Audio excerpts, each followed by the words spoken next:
In this Toon Boom Harmony Premium tutorial, we're going to learn about the paint tools. Now, if you have a scene or a project that you were following along with these previous tutorials, create a new one, a brand new one. I don't suggest that you click on File Close because then you actually have to restart the program. It's best just to go File New.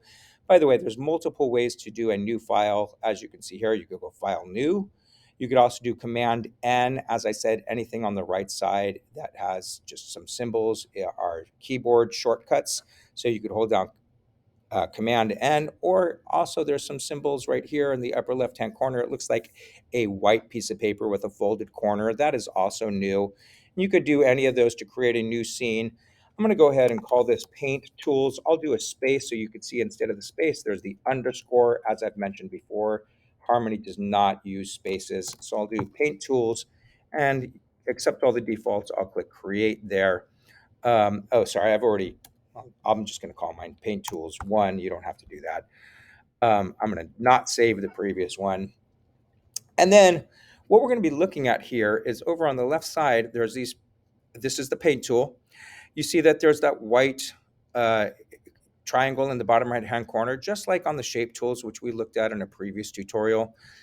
We could click and hold on that, and we see all of these paint, ink, paint, unpainted, repaint, unpaint, etc. We're going to look at these not necessarily in this order.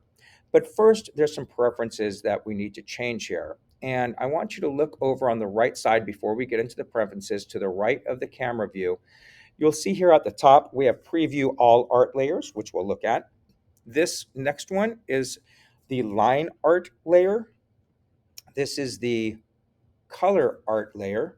And we're going to add two more layers by changing our preferences, which we will be using later. How we go into preferences, once again, on the Mac computers, we click on Harmony Premium next to that Apple symbol. We go down to preferences. But if you are on a Windows computer, go to Help and type in preferences, and you'll see that it'll point out where it's at, and you could just click on that also. Here previously, we were in the General tab and we did some stuff here. We have a bunch of different tabs for preferences. I want you to go third from the right to where it says Advanced.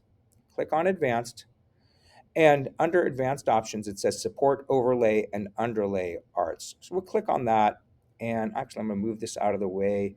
You'll see once again, we only have 3 things here. Once I click OK, now we have 5 things, which includes the overlay layer and the underlay layer. Each of these layers has the first letter of what they are: O, L, C, and U.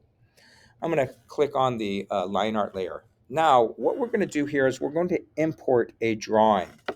So in order to do that, we're going to click on File. Now I have a file that I got for free off the internet there, and it is available for creative uses. It's something through Creative Commons. Creative Commons is a great place to go. I'm going to show you about that in another video, but it's places where you can get images or drawings for free. And in education, you could use it for fair use. Just do not try to sell any of the things that we use, because using stuff for education is under the legal fair use laws. Do not just take anything and try to sell it off of the internet, like searching for anything on Google. So I'm going to go ahead and click on Open and cancel. Sorry, not Open. File, Import. My brain went elsewhere. File, Import, Images. Once you click on File, Import Images, there's the file Rainy Day. Go ahead and find it. Notice there's a space there. We're going to add to the existing layer. If I had it to the default create layers, rainy, it'll change that space to an underscore. As I said before many times, Toon Boom Harmony does not allow for spaces, but we want to add to the existing layer called drawing. And then we'll click on, down at the bottom, it says, import options. The default is keep as the original bitmap. Change that to convert to vector drawing, add to existing layer, vectorization, make it black and white. Click OK, and you'll see that the drawing will pop up here. Now at this point, and in this tutorial, which will be the last of this tutorial, you can use the paint bucket to fill in whatever is in the paint bucket area here. Boom. Green. okay? You could just color all of this stuff in. But now, before we move forward, what I want you to know how to do is to add or change or subtract colors. So let's leave this area here and go to the right side in the color area where we have our default colors. You could be on any color, and let's say you wanted to create a variation of blue. It's good to just start on that blue, or a variation of green. It's good to start there, but it really doesn't matter where you start. I'm going to go ahead and start on white right there.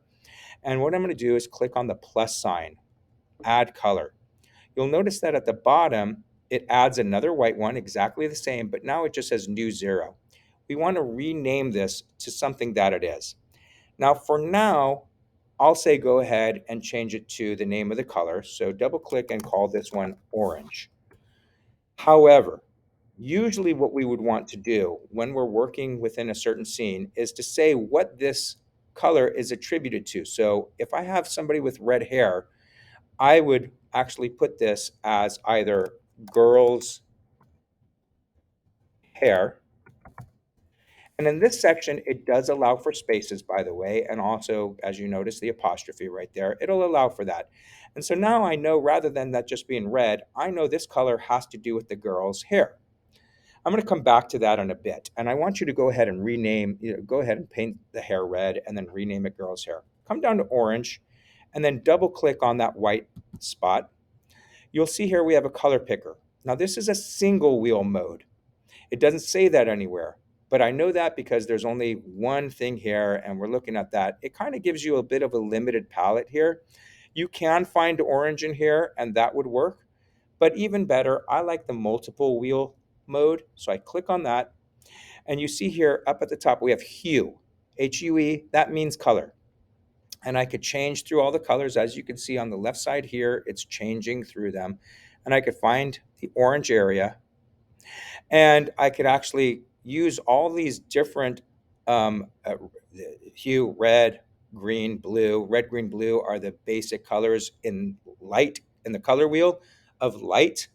Um, the computer projects light, so these are the 3 different colors, and we could roam around in there. Saturation, how intense that color is or how dull that color is. I could get it into the grays or the values. But this is a really good area just to start with a hue and find something in here for that orange. And then I'll go ahead and close that. And now I can go ahead and paint something such as the umbrella orange. Coming back to the girl's hair. Once you define something such as girl's hair, let's say I do not like that color red, I'm going to double click on this and move this wheel over to the side so I can see the girl's hair. I don't like that color of red, let's say. So now what I can do is I can change the color of the girl's hair, and it will change anything that I've colored. Even if I changed, for instance, I'm going to exit out of this. Let's say I painted this boy's shirt that same color. I could come back in here and I could change that color, and it will change anything that I've painted with that color to the new color. So I'm going to even move that over and make it some sort of burnt orange. I'll close that. Okay, go ahead and save this file so far, color it in, and then save it again, and eventually you'll come to the next video.